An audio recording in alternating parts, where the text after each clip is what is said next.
Hello and welcome. I'm Helen Atkinson, Managing Editor at Supply Chain Brain, and I'm excited to be moderating this webinar today, presented by Gartner, the title for which is Cultural Change is Required to Improve Supply Chain Planning Processes. We're going to kick off with a presentation from Gartner analysts, then we're going to move into a panel session. Later in the webinar, we're going to open up for a Q&A session with questions from you, the audience. Please submit questions at any time using the tab at the bottom of your screen. We will not be using people's titles or company names, so go ahead and ask anything you like. If you don't see your question come up during the webinar, please be assured Gartner will reach out to you offline. So, what are we talking about today? Supply chain planning leaders spend long hours establishing and improving planning processes with a strong focus on process discipline and technology enablement. Supply chain planning leaders must apply the same rigor to cultural change in order to succeed in enabling planning processes through the right behaviors. Today, we'll learn how accountability, transparency, data-driven decision-making, and ambiguity management are behaviors that enable better planning. We'll also see how communicating and modeling the behaviors is extremely important in order to improve effectiveness of the planning processes. To make culture change real, supply chain planning leaders should implement metrics, reward planning behaviors, and use cultural hacks to operationalize the desired culture. I'm really curious to know what those hacks are. Webinars are great, but live interactions with experts is important too. Consider attending the Gartner Supply Chain Planning Summit in London, November 3rd to 4th, and Denver, December 2nd to 3rd. These are the premier destination for supply chain planning leaders who each day for them seems more challenging as network complexity, demand volatility, and supply disruptions show no signs of improvement. Now more than ever, supply chain planning leaders are expected to drive sharper visibility, faster decision-making, and more sustainable business outcomes. Right, without delay, let's meet our presenters. Jan Snoeks is a director analyst at Gartner. He comes with 20 years of supply chain experience. Prior to joining Gartner, Jan was executive lead responsible for product vision, roadmap innovation, and marketing at a supply chain planning MQ vendor, OMP, where he helped to, where he helped to grow the company from 100 people to more than 1,000. Amongst his responsibilities at Gartner, he has been directly responsible for all AI software engineering teams. Next, we have Cristina Carvalho, who is a senior director analyst at Gartner. She is an experienced supply chain leader with an MBA from Duke University. Cristina helps Gartner clients to develop and transform their supply chain planning processes and organization. I'm going to hand off now to Cristina. Thank you for having us, Helen. We're really excited to be here. So we are going to talk about driving cultural change and why is it important. I think I don't have to tell you that a lot of effort and resources are being placed into improving planning processes. We see many organizations, redesigning their planning processes, SNOP, SNOE, IBP. We're also investing a lot of money in technology. So a lot of your effort is going through trying to improve these processes. So that bears the question, are those efforts paying back? So are planning processes actually working? Some data points point out to the answer that we don't want to hear, which is maybe they're not as effective as we would want those processes to be. You see, only 30% of supply chain professionals say their current planning processes effectively manage uncertainty that impacts supply chain operations. We live in an uncertain world. Uncertainty is not going away. So if your planning processes cannot manage uncertainty, they're probably not as effective as we would need them to be. Another data point says that 77% of supply chain professionals say cost to serve increases after disruptions. So what we hear from supply chain professionals is when disruptions occur, we're able to still deliver revenue. So we firefight, we run ahead, and we are able to capture revenue, but we are not able to capture profitability. So is it actually worth, doing all of the firefighting to capture the revenue if we can't really deliver any profit to our organization because it costs us too much money to deliver that incremental revenue?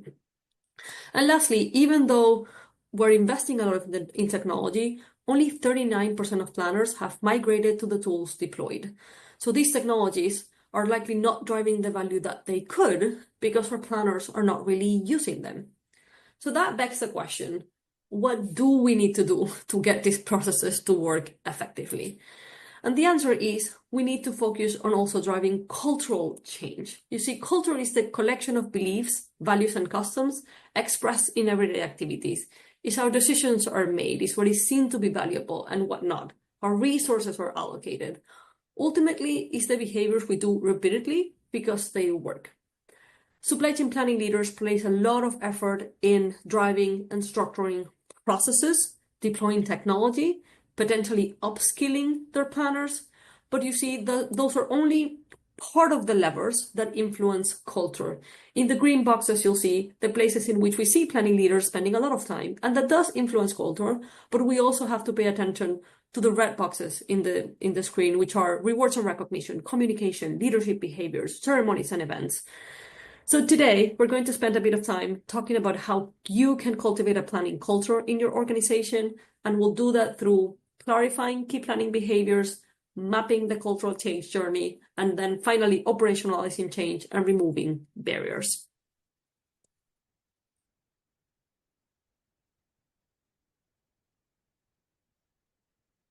Anaplan is the only scenario planning and analysis platform designed to optimize decision-making in today's complex business environment so that enterprises can outpace so that enterprises can outpace their competition and the market. By building connections and collaboration across organizational silos, our platform intelligently surfaces key insights so businesses can make the right decisions right now. More than 2,500 of the world's best brands continually optimize their decision-making by planning with Anaplan. To learn more, visit anaplan.com. Clio is the pioneer in B2B supply chain orchestration, and Clio Integration Cloud is your command center for mastering your digital ecosystem by bridging the gap between supply chain planning and execution. We know supply chain disruption is inevitable, but you don't have to let it derail your operations. Clio's AI-native integration capabilities deliver seamless EDI and API connectivity across your trading partner ecosystem, enabling you to buy, sell, ship, and bill confidently without compromise. To learn more, visit clio.com. Let's jump into the first key action, that is being how to clarify key planning behaviors. Now, our Gartner research shows that organizations with effective processes, that they demonstrate significantly better behaviors compared to typical organizations. They are better in taking initiative to address potential issues during S&OP, IBP, or SIOP processes. They're also much better in defining ownership and responsibility for those processes. And they are better in openly sharing information and data across departments. And lastly, we see in our data that they're also much better in navigating and managing uncertainty. And we see four key behaviors being foundational in driving effective planning. And the first one is making sure that people feel empowered and also actually take accountability over their set of responsibilities. And this really drives a higher degree of autonomy and ownership with the people who have to deliver day by day. It makes people feel that they're equipped to take the right decisions and that they're also entitled to do so. Next, we see that everyone involved should demonstrate a transparency to value what the data has to say and to be open to discuss that. regardless of what it means for the overall plan achievement. And decisions need to be based on what the data says rather than what people think and try to justify with data, which brings us to setting a foundation of data-driven decision-making. And lastly, we see leading companies that they have a strong collective ability to navigate the gray area with regards to risk and thinking in terms of options. And those behaviors will drive a decision-making process, they will improve decision quality, and they will help your organization to better cope with uncertainty and variability. And that brings me to the following statement. Behaviors are as important as process design and discipline to improve planning decision-making. Therefore, it's instrumental to align on and communicate those across all stakeholders involved in the process. What you will see on the next image, actually.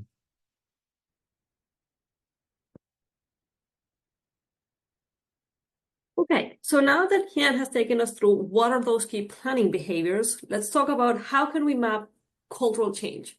You see, planning processes tend to be pretty disciplined.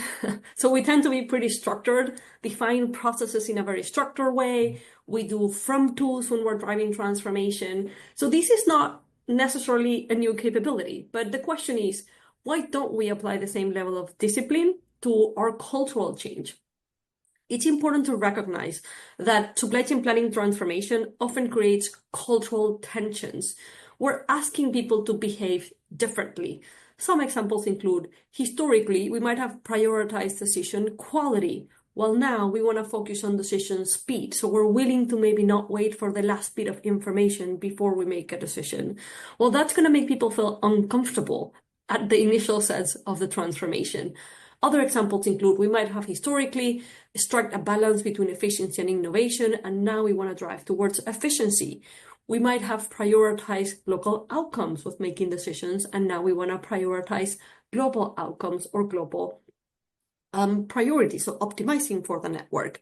Historically, we might have wanted to drive consensus decision-making, which is we want everyone to agree and align to every decision that we make. And now we might want to shift towards empowerment, so people understand where they can make decisions and they need to hear from other people, but they ultimately own their decision and they don't have to make everyone happy or ensure everyone's aligned before they actually drive that decision. We want to move away from maybe functional decision-making to cross-functional decision-making, and we might want to move away from low risk tolerance to high risk tolerance. Now, this is not representative of what every organization is trying to do. The recommendation is that you understand what is it that you're trying to do. So when you're driving your planning transformation, how do you want decision-making to change? And by understanding that, you will also understand the type of tension that people will feel when they have to make decisions in this new world that you're trying to drive.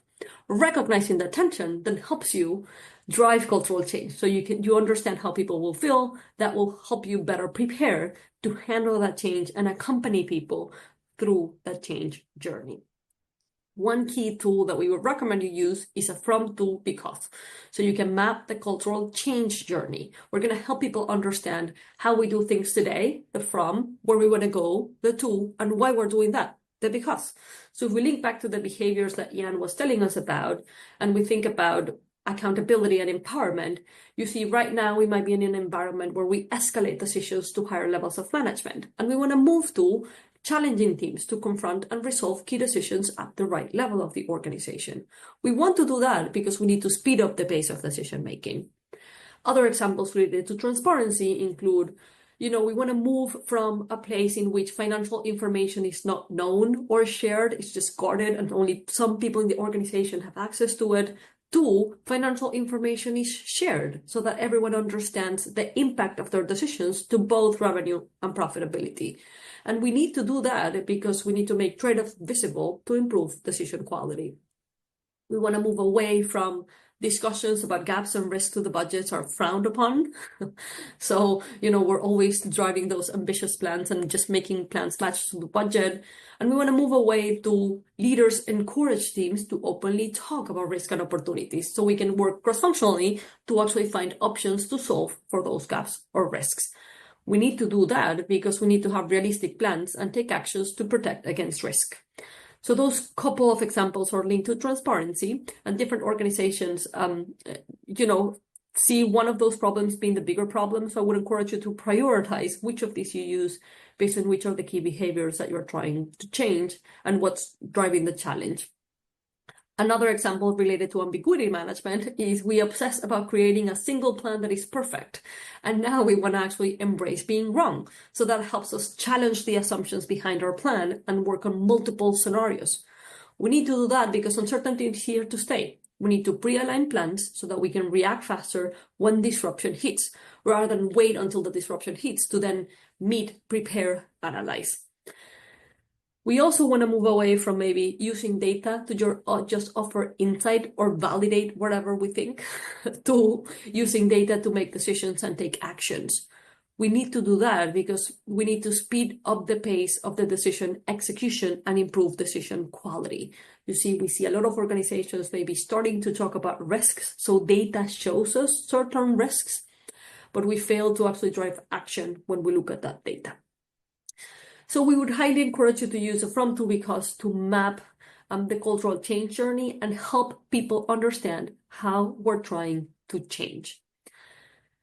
You must be clear on what you expect, especially with leadership, right? So you want leaders to understand how is it that I actually demonstrate these behaviors in our planning processes. Some examples of that include, okay, how do I demonstrate empowerment? Well, you're actually making decisions in the meeting, or you're encouraging your team to make decisions. So if you get a decision escalated, you push back and you let the person responsible for that decision actually make it. You are also responsible for challenging assumptions. So you drive initiative in the rest of the organization, implementing and finding options to solve for gaps or risks. How do we exhibit transparency? Well, you model transparency by being open about risks, not frowning upon when someone raises a gap versus the budget. And you have to recognize that hope is not a strategy. Leadership should only be approving plans that are actually feasible. How do we exhibit that data-driven decision-making? Well, we actually use data to drive decisions and action. Again, we just don't let data stay in front of us without actually driving specific actions. And we present all of the data, right? We ask for our teams to present all of the data, not just one side of the coin that proves our point or our point of view. How do we exhibit ambiguity management? Well, we focus on the decisions being made, and the objective is one plan. We remember that we can have different perceptions about what the number will be. We can look at multiple scenarios. The objective is that we align on one set of actions, one plan that we're going to go and implement. As you map your cultural change journey, remember to recognize the tensions and clarify expected changes. Be sure to be clear about what you expect from both leaders in your organization, but also everyone that participates in your planning processes. John Galt Solutions is the fastest way to drive more value in supply chain planning. The Atlas planning platform helps companies make faster decisions and see real results quickly across the end-to-end supply chain. Atlas configures to even the toughest business requirements and goes live quickly for a fast ROI. John Galt meets clients where they are, works side by side with them to grow, and shows them the fastest path to success. To learn more, visit johngalt.com. OMP is the global leader in advanced supply chain planning. Its Unison planning platform combines AI-powered technology with deep industry expertise to deliver real end-to-end solutions. From demand to supply and from strategic to operational levels, OMP helps leading companies stay ahead.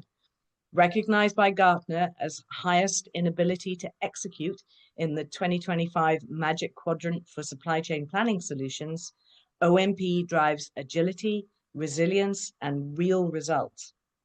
Visit omp.com/real to discover the power of unison planning.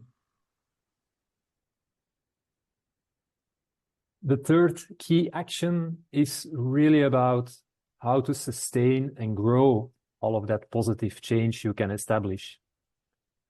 And that really comes down to asking yourself the question, even with everything in place, processes, people, systems work, good hard work, we see that change can still stall.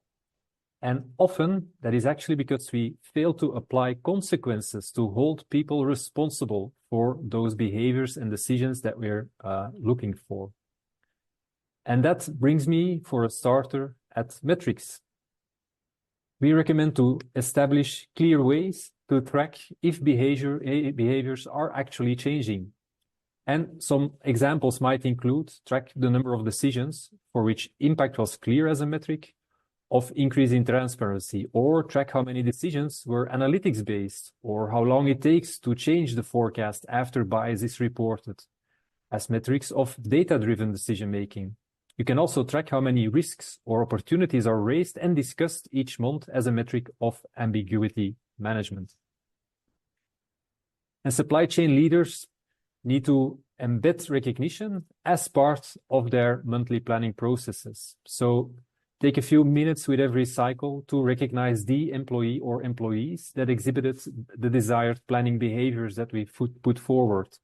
You can also leverage corporate recognition programs to highlight one or two people every quarter. Implement a reward within the planning team to spotlight specific planners and make sure that and that's a really important one, that the individual performance management framework is actually with aligned incentives. And if you think about culture as the behaviors we do repeatedly because they work, well, then a cultural hack would be something that we put in place to reprogram those unwanted behaviors.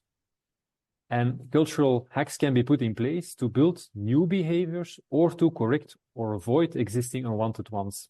So it's really basically kind of a reconditioning exercise at scale. And this addresses what Helen was looking for during this presentation. And we actually recommend to use the ALIVE framework that you here see on screen, because it does sound easier than it is.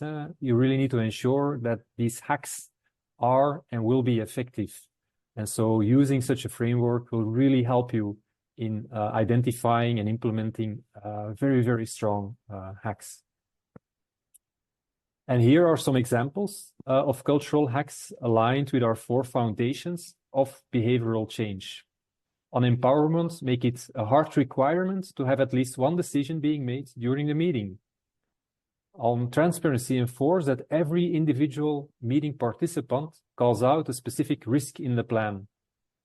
And then on the next one, only accept plan changes if the data shows the need for making those modifications to the plan. And on the last topic, you can have a designated person in the meeting to be or take the role as a challenger. So implementing a hack might come across as simple, but it does really require discipline.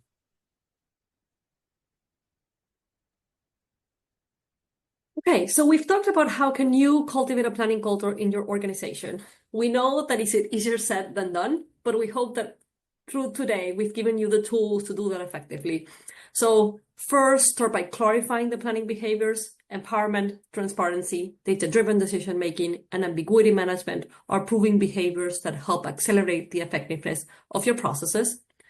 Be sure to map the cultural change journey, understand where cultural tensions are, understand how you want to shift decision-making, and build a from to because tool so that you can engage and train both your leadership team, but also everyone that participates in your planning processes.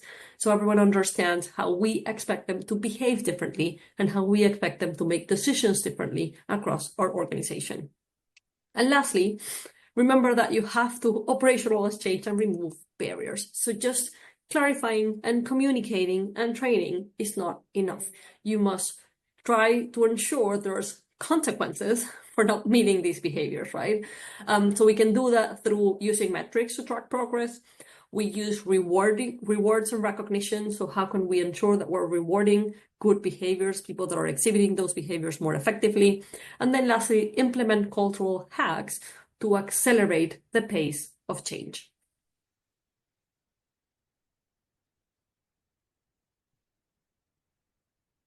Thank you, Jan and Christina. That was really interesting.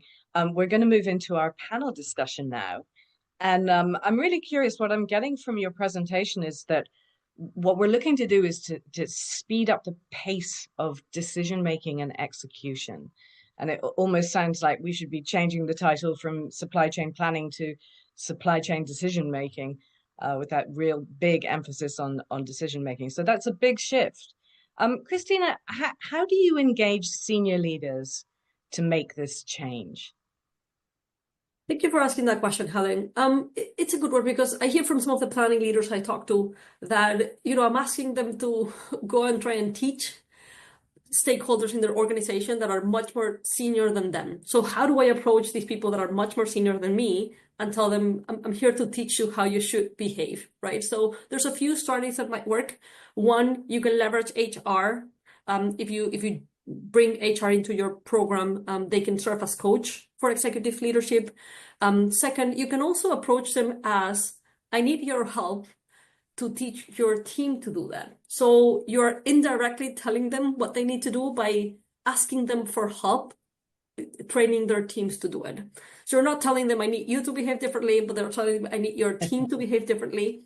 And, indirectly, you're showing them all these tools that ideally would help them reflect on kind of, do I exhibit actually these behaviors?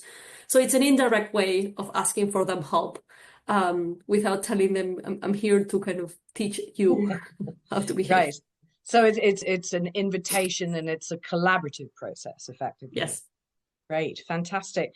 Jan, what resources are needed to drive this cultural change? What do you need to make it happen? Yeah, that's also a great question, because it's not really about tools. If you think about it, it's about people, time, leadership. That actually means that you have to make that hard call to say, okay, we're going to carve out time for people to learn, to have open conversations, to align on undesired behavior, desired behavior, how to evolve to it. And you also need to make sure that your leaders are visibly on board. So they also need to invest time. And time is like often the most scarce resource we see that companies are having. And so that's really needed. And of course, you also need kind of a change champion, and those people get like the time assigned. But going into that very scarce resource of time and being very mindful of what you do with that is actually the key answer to that question. And it does pay off. We do see in our data that leading companies like really go much higher in effectiveness, in efficiency, in improving their processes when they do these investments. Yeah. That's fascinating. And I love the suggestion, and it definitely a time-saving suggestion that you cannot have a meeting unless there is a decision to be made. That sounds like a terrific use of time resources, because we all know how much time gets sucked up in meetings. So speaking of which, so you're sort of modeling behaviors, right, by saying we're only going to have a meeting if we make a decision. What are the best approaches otherwise to communicating behaviors? How do you model them?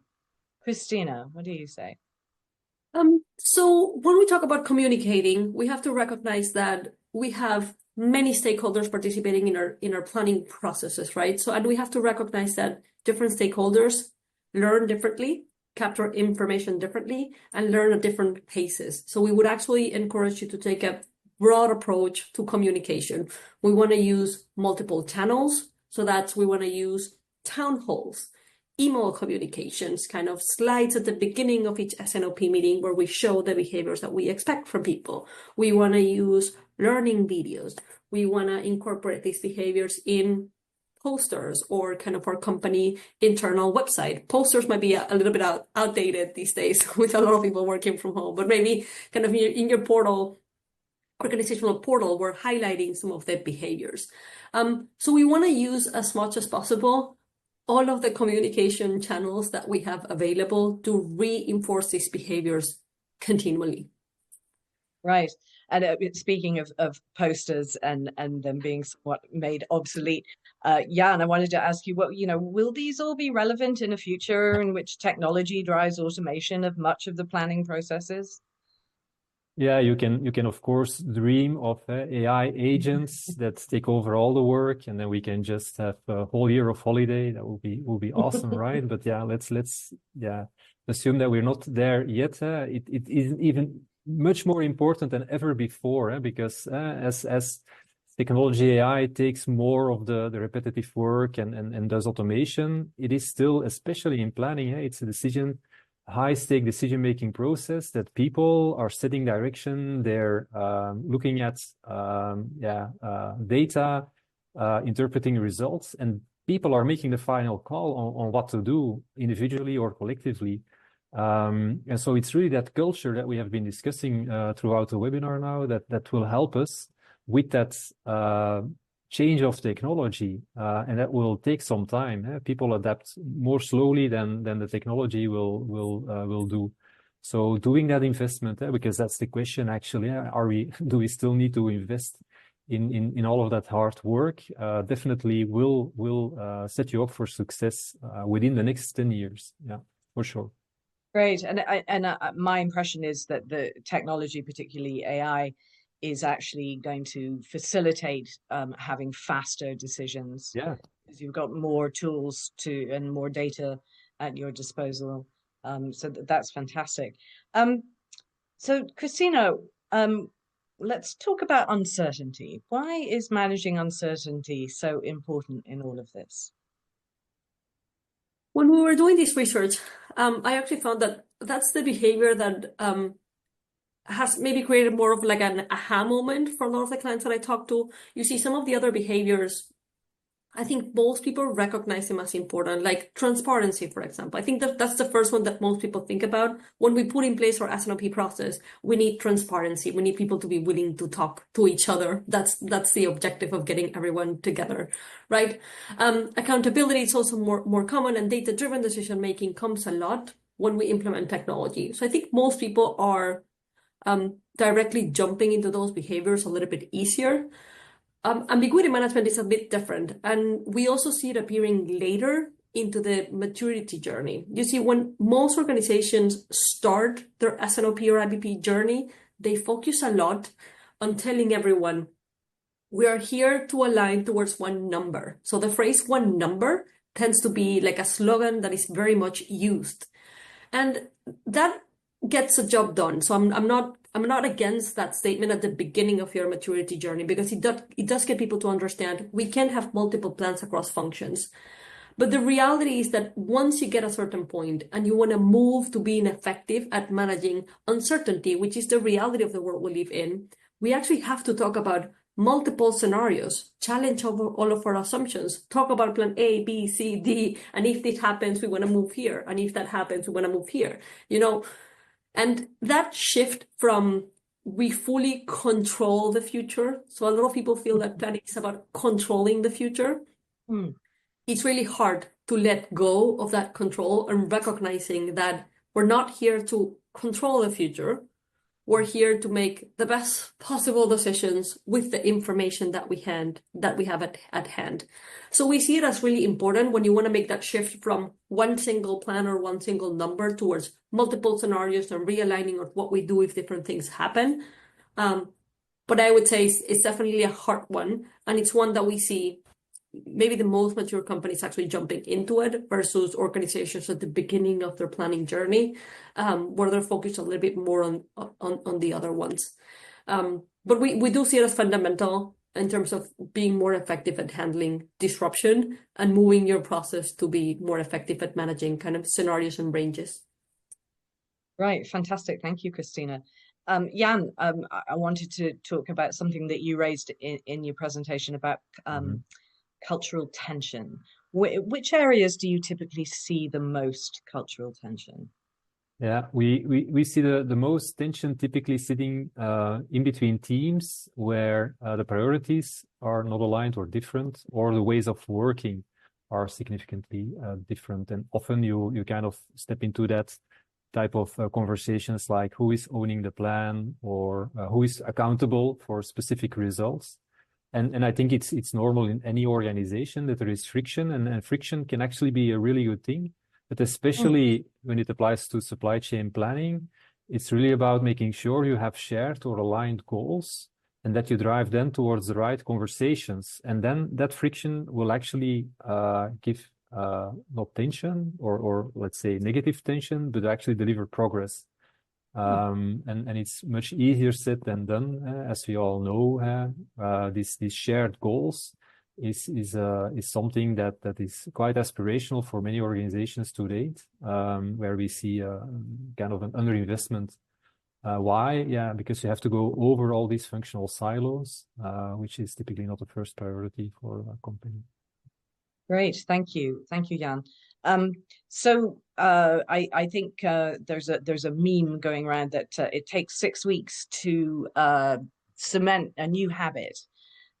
So Christina, how do you ensure that changes are sustained? Do you need to make sure everybody does stuff for 6 weeks, or what are some of your hacks for ensuring that the change is sustained?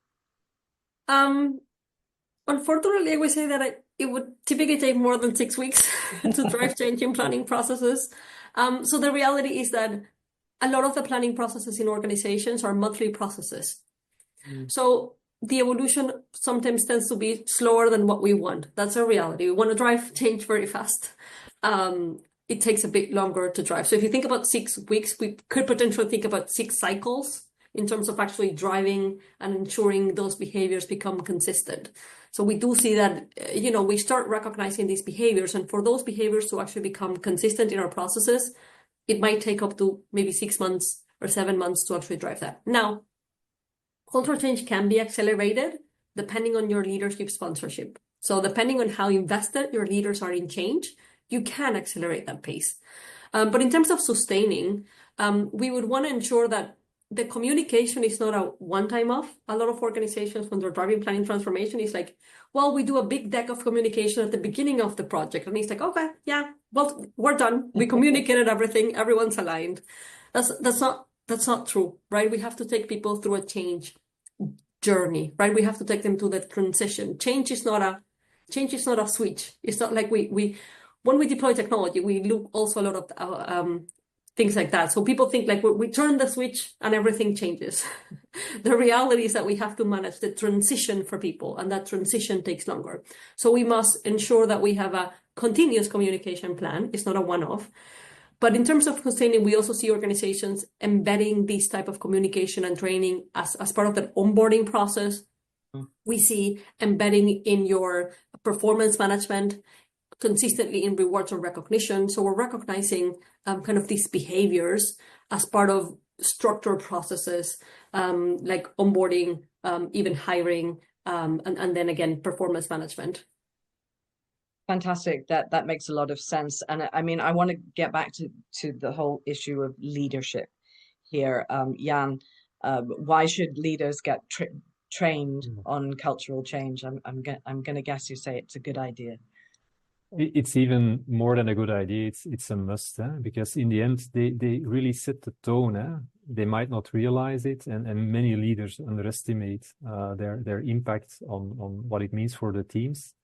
And so training is a must. And why? Well, they need to know what good looks like. So like the content of the change, but then also training will help them to support their teams throughout the change, because there are techniques, there are methods out there that work really well. But especially if you're just in front of a big change, even the ones that are very experienced might need a refresher on how do we actually support our team, and also work with resistance, because that's in the second dimension typically. Like, there will be resistance. In nature, people are change averse, and you might have some exceptions.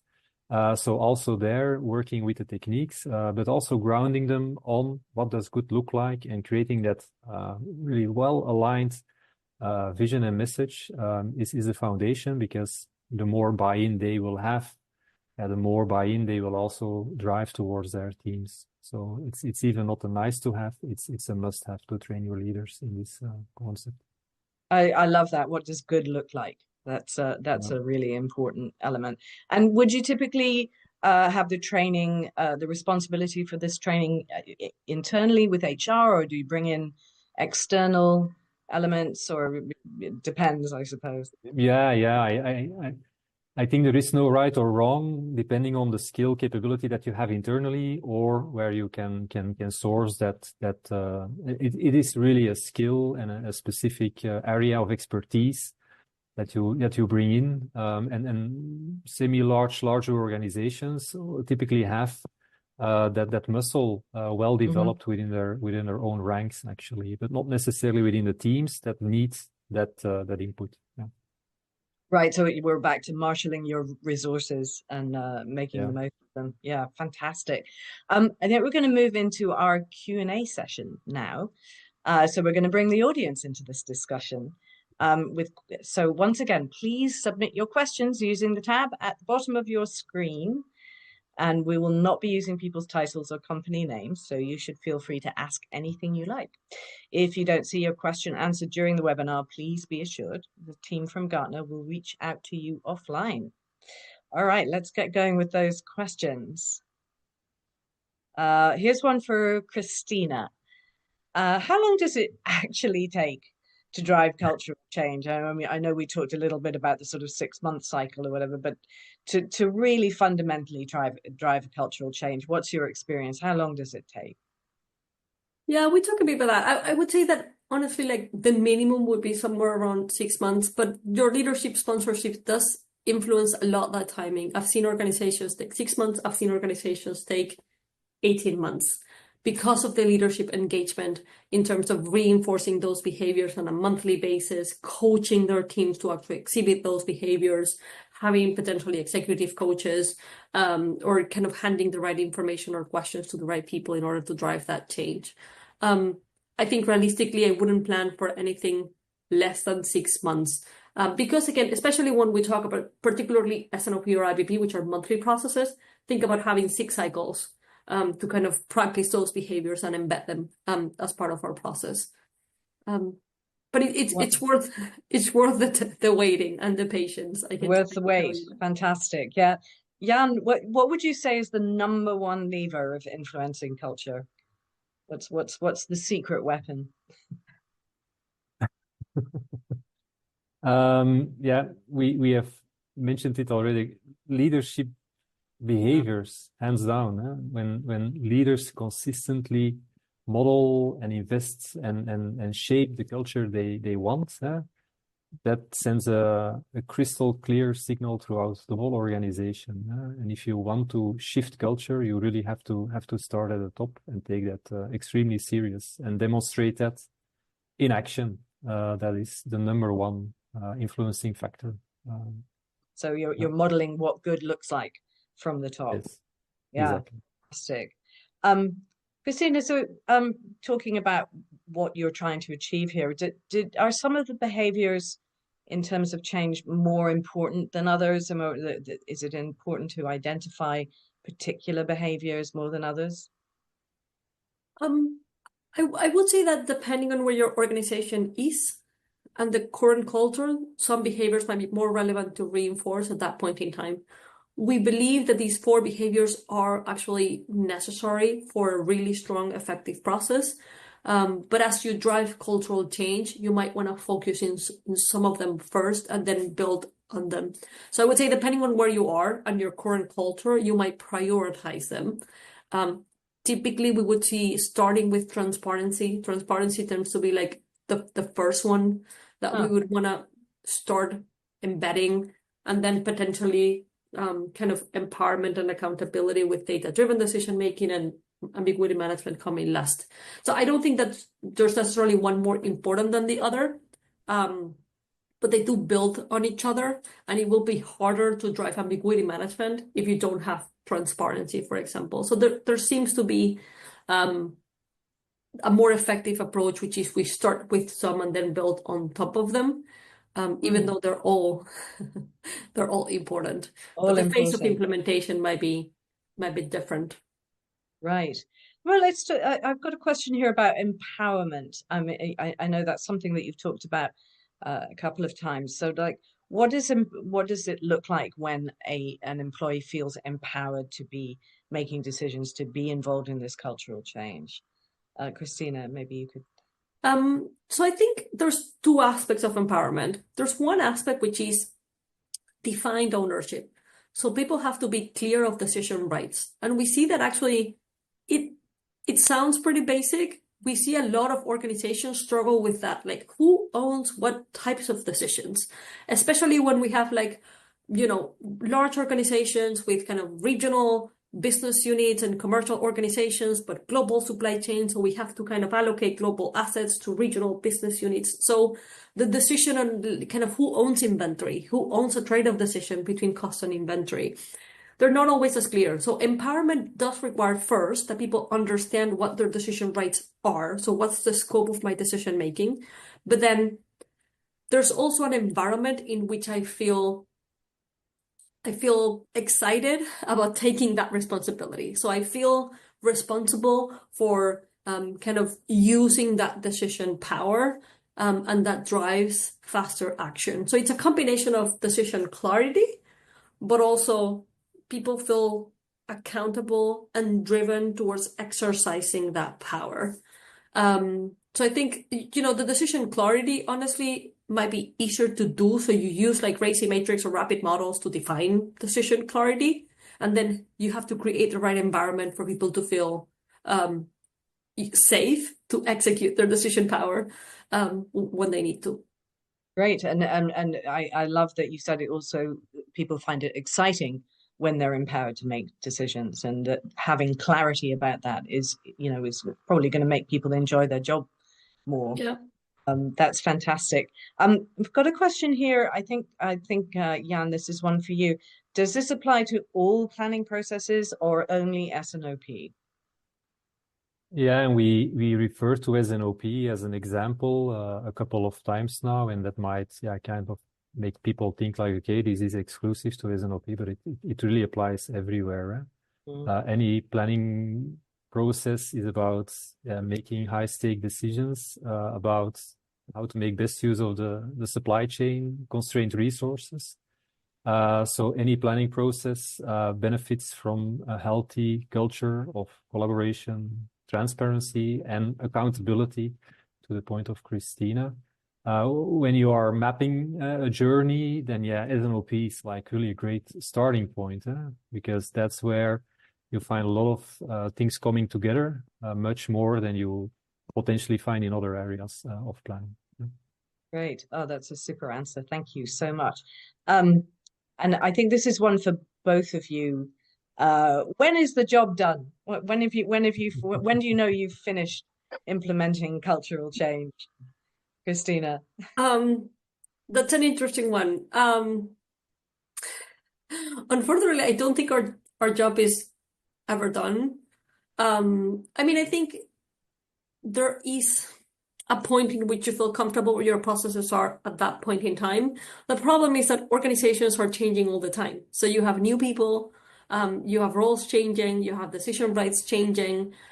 So the fact that we always have new people coming up in these processes requires that we continuously kind of train and reinforce. So you might be done in terms of setting the basics of these foundations with everyone that's in the organization at that point in time. But because organizations continuously change people, that's why we talked about, like, to sustain change, you have to embed this in your onboarding process, being clear even in like job descriptions, in performance management. So organizations that are serious about like integrated planning, again, this is clear in job descriptions, like your role is to perform in these processes effectively or make decisions within these processes. So I don't think the job is never fully done. But you do see progress as you go along. So that doesn't mean that you're not making progress along the way. So as you're mapping for that journey, you do need to recognize and celebrate the milestones. So celebrate when you've achieved kind of significant changes in these behaviors. But recognize that we're probably always going to have to engage potentially new stakeholders. As you deploy more technology, that also drives kind of potentially different types of decisions. So we might need kind of a behavioral shift again. As organizations change, we also see that tension. Remember when we talk about the tension, like global versus local, functional versus cross-functional. When organizations change their operating models, or they acquire a new business, or there's a merchant acquisition, like that means new people coming into decision rights changing.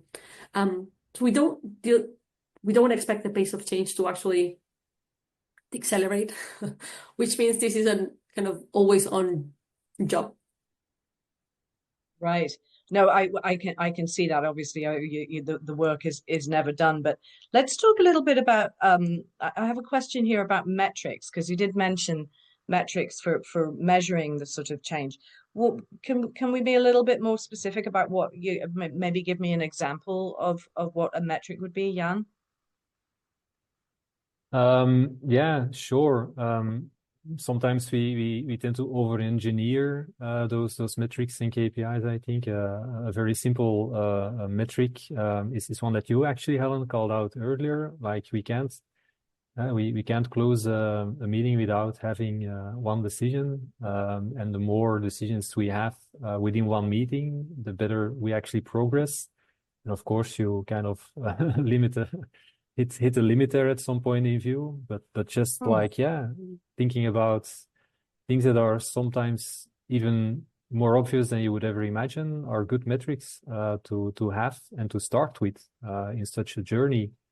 And that really comes back to the point about what really matters. When are we effective, and what is the behavior that we want to see, and bring that back into things that we can easily measure. Because if you start to build a whole data warehouse and a dashboard and all of that, then you might go off in a direction that you're really not supporting the change that you're actually targeting for. No, but that's great, because I mean, I think in some ways cultural change sounds a little esoteric and hard to measure, but it could just be decisions per meeting. It's not a bad place to start, right? I love it. What's your DPM? I'm gonna implement that in our organization. Fantastic. Thank you. We're running out the clock, but we have time for one final question, and this one's for Jan. Going back to technology, I can't let that go. What can we expect from technology in all of this? Yeah, technology is my bread and butter here at Gartner, so it's close to heart. Now, when it comes to culture and behavior, we could dream of technology doing a lot of that work for us. But if you think about it, in the end, it's about shared values, beliefs, attitudes, and behaviors. And these are all human elements, and human elements that sit at an emotional level rather than a rational level. And so if you think about technology and AI, that is about offloading or rationale, offloading the emotional components. It's really about the human element here. So in this era of AI, it's even more fundamental than ever before to work on such a culture and behavioral change, because that will also determine the success of any technology initiative you take. Fantastic. Oh my goodness, that's such a great answer. Well, I'm afraid that's all we have time for. Thank you so much to Jan and Christina, and a special thanks to you, the audience, for participating. I think we've learned a lot today about what it takes to make a real cultural change in supply chain planning in order to meet an uncertain future. We've had a lot of questions today, and we'll be answering the ones we didn't get to with you offline. Those of you who registered for this webinar will receive an email later with a link to view this webinar on demand, which you can share with anyone. There will also be contact information for Gartner, of course. Even better, You can see these experts, Christina and Jan, along with many others, live at the Gartner Supply Chain Planning Summit in London on November 3rd and 4th. Jan will be talking about how AI agents will revolutionize how we think about supply chain planning and the role of the planner. And Christina will be explaining how the future of planning requires adopting an anti-fragile mindset in order to change the way we create, evaluate, communicate, and align supply chain plans. That's a great reason to be in London in November or Denver in December. There's a QR code on your screen now for more information about those events, which includes a supply chain brain discount. So run, don't walk. And in London, for those summits in London and Denver. And there will be a link in the follow-up email. Thank you. There's the QR code now. Great. Go for that supply chain brain discount. Thanks so much for your participation. Stay safe, stay happy, and enjoy the rest of your day.